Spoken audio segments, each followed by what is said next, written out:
My dear brothers and sisters, firstly, I must begin by acknowledging the immense blessing that Allah subhanahu wa ta'ala has bestowed upon me by inviting me to the sacred house, for calling me to the Holy Land. And trust me, after completing my umrah, I could never have imagined that such a profound blessing was awaiting me so soon. This blessing, which feels like the greatest gift of this dunya, has been Hajj. Undoubtedly, Hajj has been the most extraordinary experience of my life, surpassing anything I have known in my 16 years. It has filled my heart with unparalleled joy, and I pray that the invaluable and enchanting moments of Hajj will remain with me until the day I die. Trust me, my dear brothers and sisters, by fulfilling the command of Allah to complete the Hajj, by staying in Mina, Arafat, Muzdalifah, and other sacred places, I have learned so many valuable lessons. The journey has profoundly transformed my life. Before embarking on Hajj, I have never truly grasped what it meant to experience such a profound change.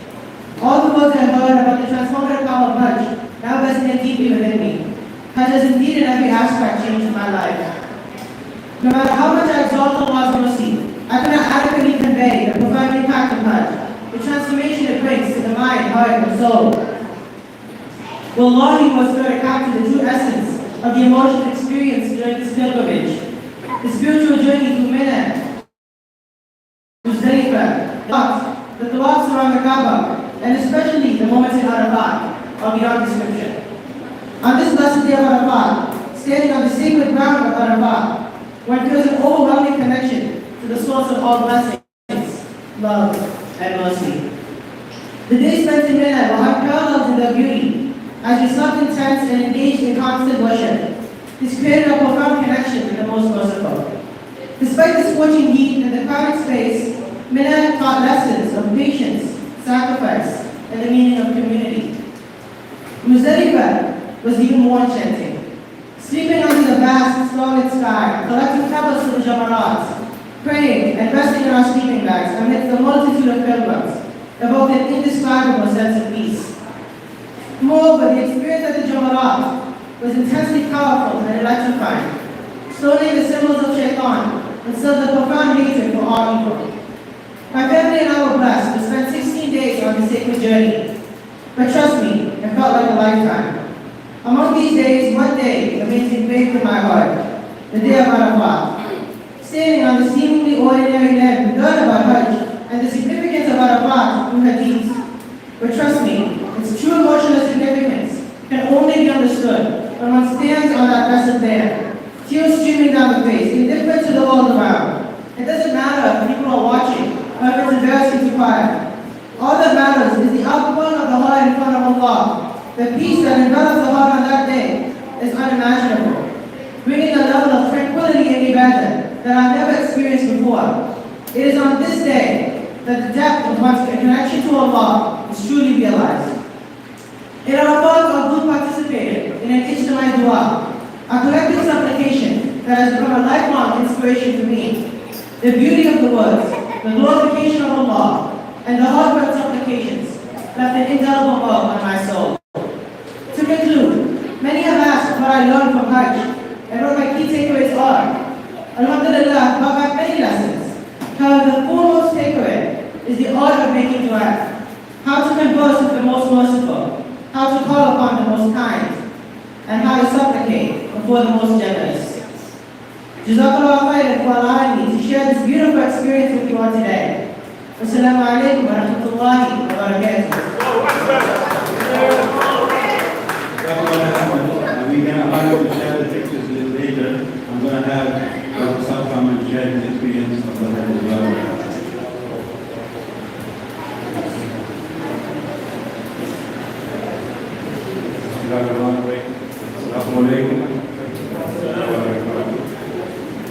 Hajj was a great experience, and I think to all that all those who are there in Salah, they have done accept our efforts.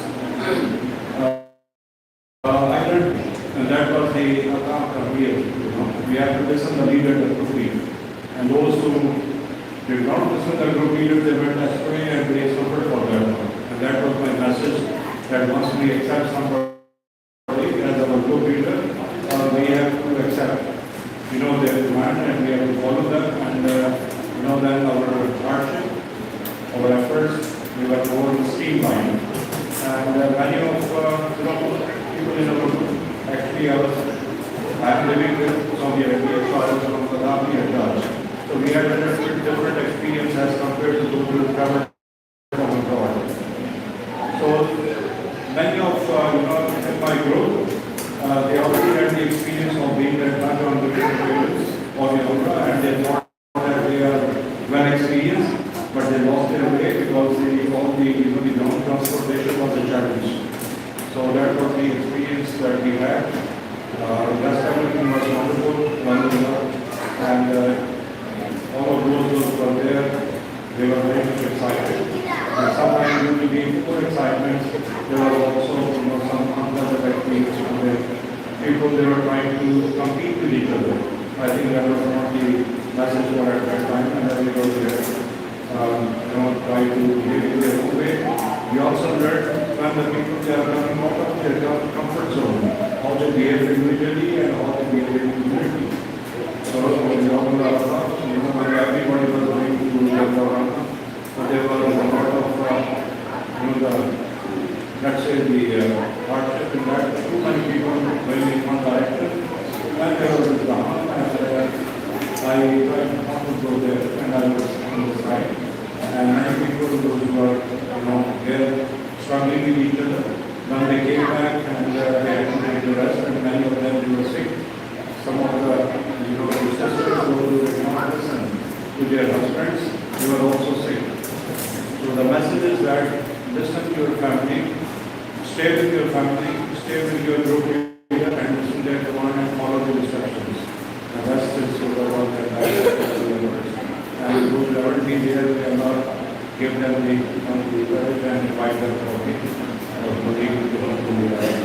responsibility. And thank you very much for your opportunity.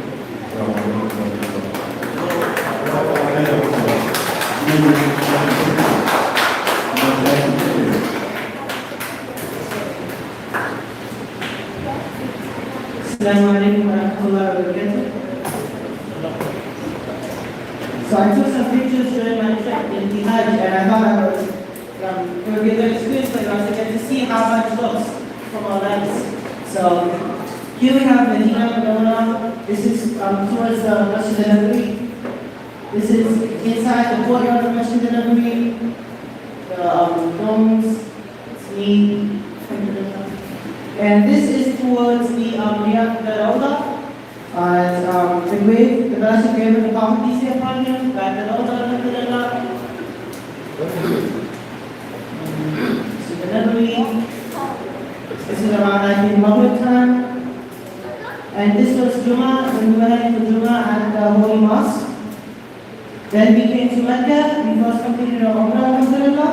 So this is us completing these Safa and Marwa. And Blessed Mosque.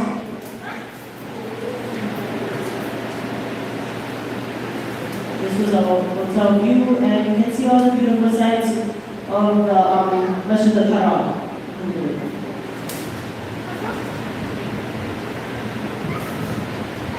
That's us on the day going for the day from Mina, we're heading to Hajj, and alhamdulillah we're in Ihram. And this is Mina, this was our tent.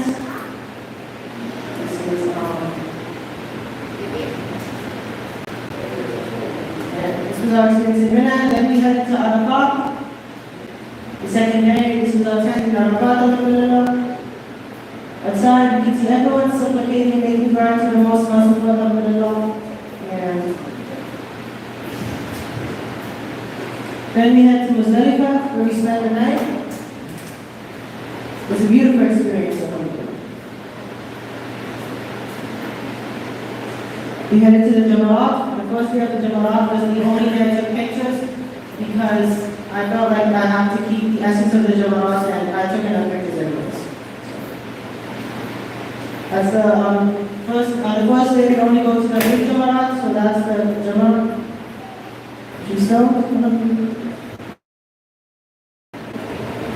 Our Tawaf al-Ibadah and Tawaf al-Wada. We completed the Tawaf al-Wada.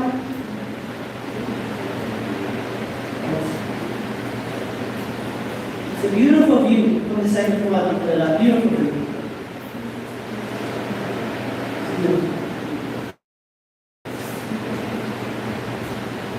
And alhamdulillah, those are some of the pictures I took during my beautiful experience. Assalamu alaikum wa rahmatullahi wa barakatuh. I have a question for you. What is your take on the entire experience of Hajj? What do you got home when you came back? What's your take? I would say my take is that when we supplicate to the most merciful, we have to have that emotion in our lives. We can't just be praying or doing our salah, doing our supplicating to Allah. We can't just be doing it with an empty mind. We have to really think about what's going on. Think about how it feels to supplicate to the Creator of all things, to the most merciful. Because seeing all the express and all the emotions I express on the day of Arafah, it really Islam, it's a very emotional thing you have to go through. It's a spiritual thing. It's not just a physical thing you complete each day. And that's what I think really matters about our ibadah, that we have to connect with the most merciful. That connection is what matters. I think that's my favorite from Hajj. You think that, alhamdulillah, that helps you to connect your to Allah subhanahu wa ta'ala much better after the exercise? Yes, I 100% think that. I think that Hajj was really a very emotional experience. It was a very significant experience, and by far, I would say Hajj was the most important experience I've had in my life so far. And I think anybody who goes to Hajj, they put their minds on it, they have the intention to make themselves a better person, do it. Why wouldn't Allah guide them to a better way of life, to a more meaning in their event, to give more thought. Anyone have questions to ask Ahmed about Hajj? Or anybody wants to go and wants to know something about it? Any questions? Anyone has any questions?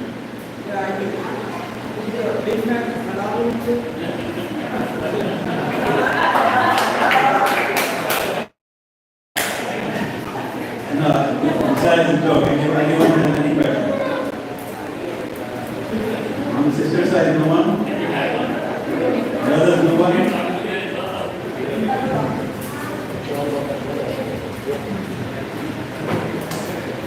So what should we do when there's a schedule for the when there's a length and which somebody wants to go, and how much it costs? Cost is all, it's good to school, and we have to, keep looking into it. We can talk to the brothers when, which, side by side. It's good to go. Assalamu alaikum wa rahmatullahi wa barakatuh. My question, brother, your visit to Hajj, alhamdulillah, may Allah will accept it from you. Did you plan or just come over the summer? That's actually an incredible story. So first of all, I'll mention that a few months ago we went to Umrah. And I felt Umrah was an extraordinary experience, obviously as it is.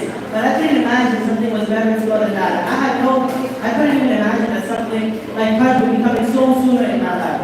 And there was no plan for it. I would say maybe a month before, no, 3 weeks before we left, we got the fact to go for Hajj. We did everything last minute. And alhamdulillah, we worked really hard. We got our visas just a few days before we left. And it was amazing because it came all of a sudden. I couldn't even imagine such an amazing thing was happening.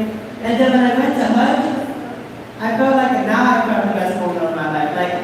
Like it was just incredible. Anything else?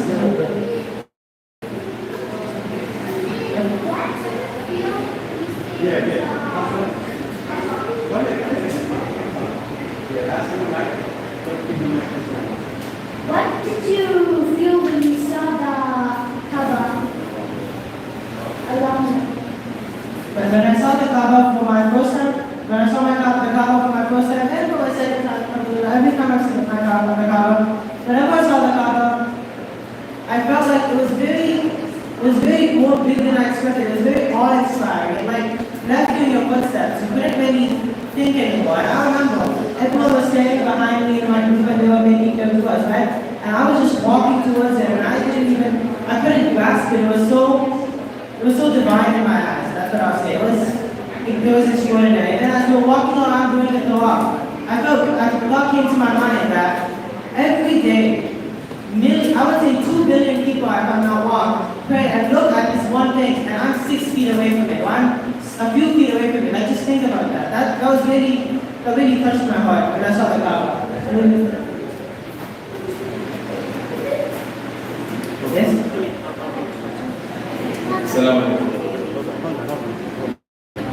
One of the sisters, she's asking a question, do you need a mahram for a female to go to Hajj?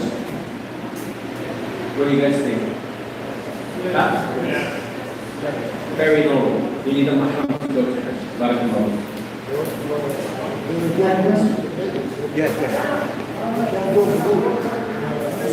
Was the Kaaba beautiful? Yes, it was very beautiful. It was very, very beautiful. I love it. I guess.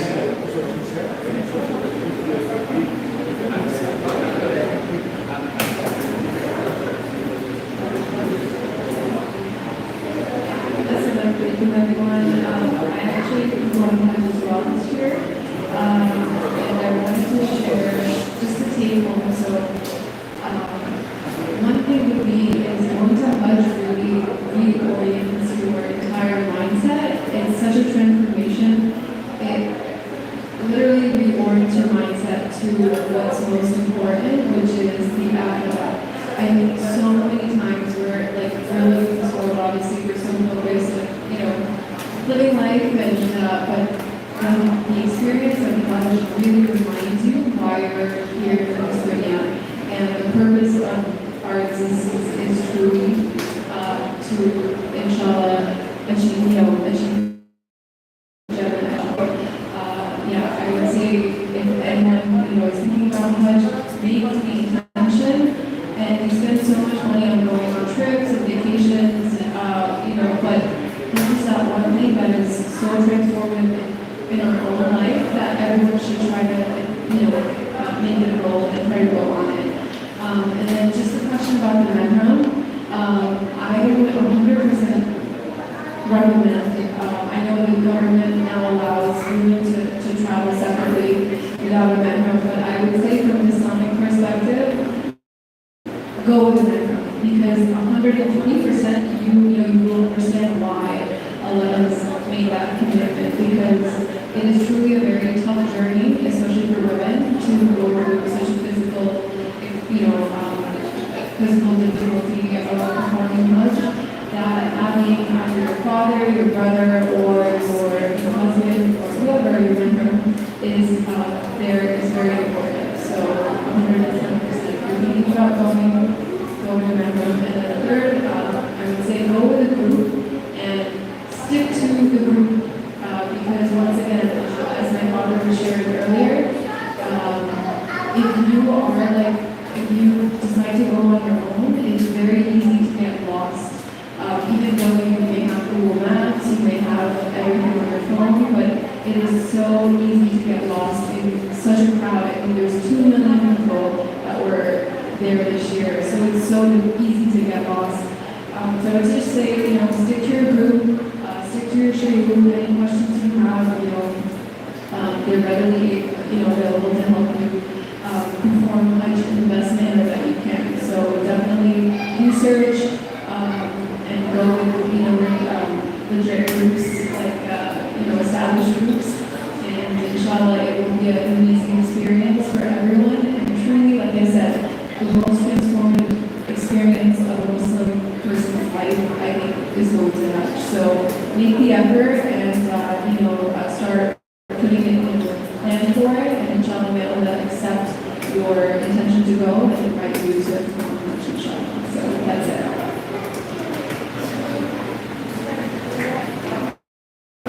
You did went for Hajj this year. You did go for Hajj this year.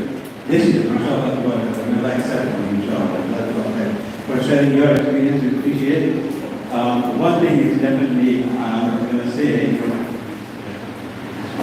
is that when you were in Arafat, this is a day of judgment and work. What do you thought of that when you were there? Because the day, if I'm correct, please correct me if I'm wrong, The day of Arafah is actually kind of a mini day of judgment. Yes? So what do you felt when you were there? You know, this is the day of judgment. You are sweating, you are outside, you are asking God, crying, you know, all these things in the day of judgment. This would be the scenario. So what do you felt about it? So on the day of Arafat, I did find knowledge that this is how the day of judgment will be, and I'm not sure if this is accurate or not, but I was told that where you're standing on the day of Arafat is where you're going to be standing on the day of judgment. And when I heard that was like very scary. That was a shiver down my spine. The very spot I'm standing, like I'm sleeping with my, like we have a couch where we stand. That's probably where I'm going to be standing on the day of judgment, on the most like important time ever, right? And that was actually very, I wouldn't say inspiring. I would say that was very concerning in a way, very nervous to know that this is where I was going to be judged for all my deeds, for all my good, for all my bad. And I just hope that I can just walk in the good side. Okay, I guess anyone has any more questions? Good luck at it.